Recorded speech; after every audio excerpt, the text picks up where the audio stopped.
Hey everybody, welcome to Game Informer's continuing coverage of E3 2018. I'm Ben Reeves. I'm joined by Joe Juba. Hey, that's me. And Jacob E3 Geller. Hello. I think is what I called you earlier. And yeah, we're here to talk about Cyberpunk 2077, the new trailer that just debuted from CD Projekt RED. What did you guys think?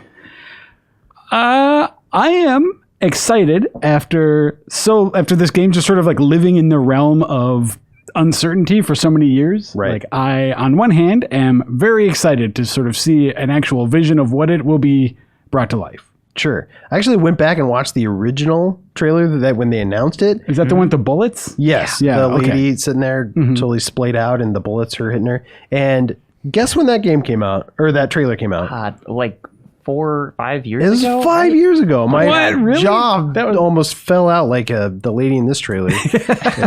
But yeah, it was. I was surprised it's been 5 years that this game has been announced and we've just heard nothing about it. Yeah. Now that's out. Jacob, what was your impression of it? I thought that the trailer had just so much going on in the background that I was immediately kind of hooked by not the main character or whoever, but just all of the little things that they threw in there. Like there's a second when someone gets their eyeball just pulled out. There's a robot dude playing basketball. Yeah. There's some guy kind of burning to death in a plane for some reason. Yeah, and the flight attendants are like, "Hey, are you okay, sir?" Which, as I was watching that's a space plane because you can see the kind of the curvature of the Earth in the background there. Oh, like they're definitely in interesting. space, which is kind of cool. Okay. So I don't know if you go to space or if that's like the fast travel option. Could be. A lot of this is all speculation. Yeah, obviously. you might spontaneously burst into flames. That's what we know right We're all now. playing the game. Mm-hmm. Yeah.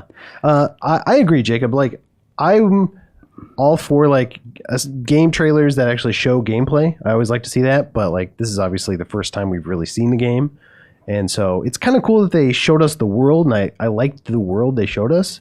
All the variety they showed us. There's one point where seems like you're out in the country maybe. There's a couple like people, like there's a pregnant lady and the dude who looks kind of like a hick with a shotgun. Like yeah, he's still got robot parts, but he's like a country robot. Yeah, and there's a pool hall area. There's a boxing ring. Like that's what I like to see. Those guys in particular, the guys in the taxi, the 3 android-looking dudes. Like that was probably the most fascinating part of the trailer for me. Like I want to know what's going on with those guys.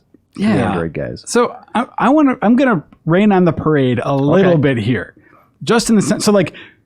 We were talking about before we started, but like this game is sort of based on or is an adaptation of a tabletop board game, right? Right. Yeah. Cyberpunk 2020. So some of that is just sort of some of what this world is just sort of built, like baked into just the identity of this like IP or whatever. Sure. But right, because the fact that there's taxis is totally unrealistic in the future. Exactly. Yeah. You're picking it up. No. What my real point about it though is that like I feel like when you see a trailer, like look at CD Projekt's other look at The Witcher 3. Sure. The Witcher 3, even though it's a medieval fantasy world, I think is sort of set apart by its bleakness a little bit, by the choices that you make, by how sort of like, I don't know, like unforgiving that world is. And then you have Geralt as a like compelling protagonist, I think, in The Witcher, right? So you have, in a very well-known genre, The Witcher has sort of an interesting spin on the medieval fantasy thing. There's something about that feels like unique, that CD Projekt, like you see The Witcher and it's like they own that world. Okay. This trailer does not feel to me like a vision of a unique world that CD Projekt owns. This seems like a trailer for the concept of cyberpunk. Sure. But what about the 3 androids in the taxi cab, Joe? Taxi There's fascinating. No, but so that's the one thing, and it's not necessarily a bad thing about this, but it's something that I guess has kept me is like keeping me from going full force super excited about this game. I'm still, interested in it, but like it doesn't have that hook to pull me in to make me to really say like, you want to know how we're different from, Blade Runner, how we're different from Shadowrun or whatever. Like it doesn't have that thing that says this is what makes Cyberpunk 2077 ours. I guess what I kind of got from this is like, I love me some Blade Runner. Like this is not, talking down on that, but everyone in Blade Runner kind of seems like they're living exactly the same very sad life. You know, it's like it's just rainy, big neon buildings everywhere, and everyone's looking down and sad. And here, there are like a million very different tones happening at the same time. Like, it really seems like a living city with just kind of like, there's corporate stuff, there's sports, there are people with robot pets, and they're all kind of happening at the same time. And so I found the variety there really appealing. While I kind of take your point about it not being as tonally consistent, maybe. I feel like some of the more rural elements of this do feel different. I guess that's, for me, what kind of set it apart for me is, like, there definitely are scenes where it's like, oh, just a neon cityscape that's like very Blade Runner-y. But then there were a couple spots in the trailer where I just paused it. I'm like, oh, this is interesting. Palm trees. Like, you don't usually think of like Cyberpunk and palm trees. Yeah, but that like, dude was just eating a sausage. Yeah, like, and hamburgers and hot dogs. They have Come to on. eat in the future. Yeah, no. But the fact that like there's a little bit of nature, like that's what I want to see more of, is like, or when you go into like the countryside, let's say, like that'd be cool to see. Yeah, and I think that could help kind of set it apart, like you're saying, Joe. But also, who's this guy? Like, I think that's probably the biggest problem that I had with it. Is this guy looks like a 2009 video game protagonist. You know, he's just... Oh, I'd back it up even more. He looks like he's got 2004 written all over him. I'll say the whole thing started, it reminded me of Ready Player One a little bit, just with the trailer, him walking, you don't see his face, and it's just him talking about his city. Yeah. So that turned me off a little bit at the beginning, but like then when I got to see the world more, that's when I was excited. I think my biggest question coming out of this now is, you know, this is like The Witcher had Geralt as the main character always. And so when they were adapting that, of course you would keep him as the main character. But if this is built off of kind of the idea of a role-playing, you know, tabletop game where you would presumably get to build your own character, do we have to be this guy? You know, are we going to be able to totally customize our own character? Yeah. Do we get to be a taxi driver? Yeah. Like what do we get to work around here? Sure. Yeah, and I get your point, like he does look a little generic, like shaved head, but also just his attitude as he's talking about his stupid city. Like, I just have no interest in whatever this guy is talking. Felt kind of like Watch Dogs 1. Like, it's all gritty and I don't like it. Okay, I get where I feel you a little bit, but the thing is with like The Witcher, I'm thinking back to the first time I played that. I started with Witcher 3, and the first like, I don't know, like 2 hours of that game, I was like, who is this Geralt guy? Like, I don't like his voice that much, but like, he just feels like very generic and like monotone. Like, but then that grew on me, and I like ended up liking that character a lot by the end of that game. So I don't know. All we've seen of this guy is like less than a 2-minute trailer. Yeah, so I'm willing to give him a benefit of the doubt, especially. Of course, CD Projekt we haven't Red. even seen the game on this. Like, this is all speculative. He might not even be a character that you play as. You know, it could just be an entirely. I looked online on their like Cyberpunk website, and it just said you are a cyberpunk. V is not. It's not a person. That's a letter. Gender or like, you know, species or anything determinate. And so, yeah. I think he's also in the new Battlefield. It's crazy crossover event. Yeah, surprise. So we don't know anything about who you will actually be in this other than you are a cyberpunk. Yeah. So like ultimately the trailer is a world building trailer. Yeah, that's totally what it was. Yeah, I mean to try and get people excited about the different kinds of stories that might be in this world. And I guess it's definitely successful in that regard.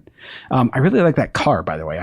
His car? Yeah, I'm kind of curious if that's like your horse in this game. It's just like and sometimes when you're going down hills, it really like stands up on its end and it's weird. Yeah, okay. Yeah, it's got a little Knight Rider vibe, I feel like, from that. Yeah. But I do like the idea is like, I hope you get to upgrade the car. And I should also say too, because I know it came off a little down on it before, but like I like cyberpunk as a genre. So like I don't know, Joe. I'm still so the idea with all these You've already guys, dug this like, hole. I like the stuff with people like with weird things jacked into their heads. You and like stuff. that? Yeah, Okay. I do. All right. I do. I like the guy who's burning up on the space plane and all that stuff. I like, find it. But for me, like I was saying before, it's not that those elements aren't exciting to me in a game. It's just that I was hoping for more that would say, like, talk about how it's different. Sure.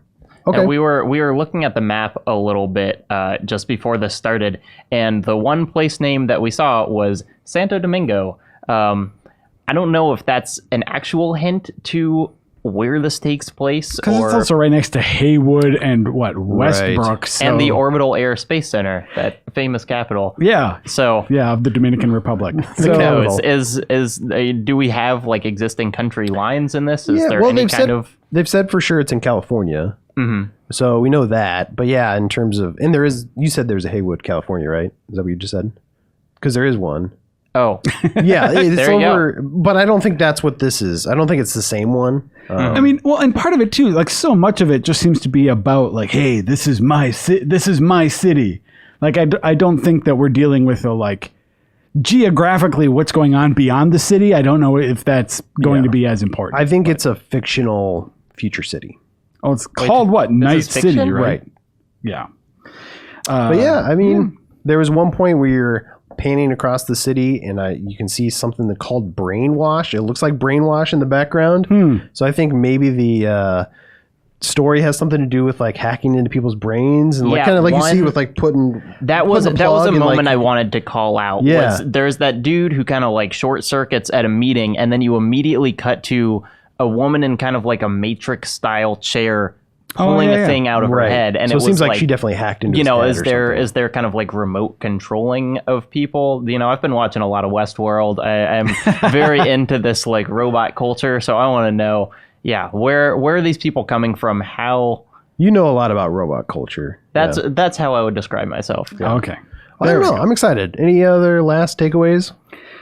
I'm just excited to see more. Like I want to see the game. Yeah, I agree. One of the things I was seeing on Twitter, so like some people were reacting in a way that were like maybe a little bit apprehensive that it seems like the game is a lot more of a shooter than they were hoping. Okay.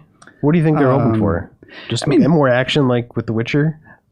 I think I think in a world like this, there is, I mean, like going with a sort of shooter-based combat makes, like, you can pull that off. It makes sense, but I think there's also interesting ways to do melee combat. Right. Or, you know, like, I think there are other approaches beyond the more straightforward thing. And maybe those are in the game and we just didn't see them here. Right. Again, we haven't seen the game. We don't know that much about it, but this was just sort of, I think, a knee-jerk reaction from a lot of people online was sort of like, oh, I was maybe hoping for a little more like variety. That I think people are afraid that it's just going to be a like take cover and shoot like style open world thing. One thing that I'm a little apprehensive of in terms of the story is The Witcher was very much fantasy, which made it really removed from our world. You know, they still had issues like alcoholism and whatever, but it was like totally different. But this starts with kind of saying like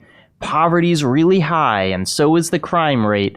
And it's always, you know, Detroit just came out. We've talked a lot about that. There are a lot of ways that games kind of clumsily handle social issues. Right. And so this seems like you've really got to know what you're talking about if you're going to start addressing issues like poverty or space racism or, you know, whatever kind of exists in this game. And so CD Projekt RED has very good writers. They're very talented, but I'm a little worried just about like tackling that subject matter. You want them to handle robot culture correctly. Yeah. That's like I've placed myself. Yeah. I'm excited. It was a good world building trailer, I think, as we established. Obviously, I think we all want to see gameplay at this point, which would be hopefully the next thing they show off. So I thought it was a cool debut, and there's some things we still want to see, but I'm excited. Yeah, me too. Right on.